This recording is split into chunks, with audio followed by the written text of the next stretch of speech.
सगळं मार्गी लावलं. कोणाच्या वशिलाने शिफारसीने अगोदर काय व्हायचं, डोळी इकडची या बांधावून इकडे सरकली काय तनपुरीच्या शेतात गेली,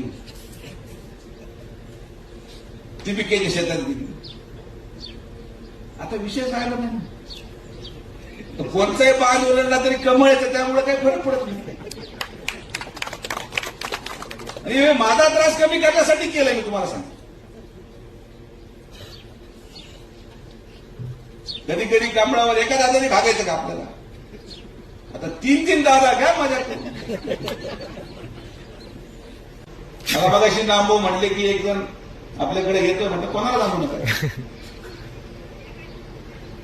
एक एक एक एक कशाला करायचं, पॅकेज पूर्ण समूह पाहिजे. बरोबर.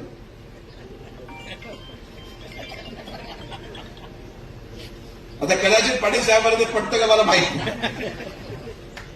शेवटी पाटील साहेबांचं नेतृत्व हे आमच्यासाठी आणखी आणि गाव पातळीवरचा संघर्ष चालूच राहतो, तो चालूच राहणार. पण कुठेतरी तालुक्याचा विकास व्हावा, तालुक्याचे प्रश्न सुटावे, या दृष्टिकोनातून घेतलेले हे निर्णय आणि या निर्णयाचा सन्मान आपण कराल.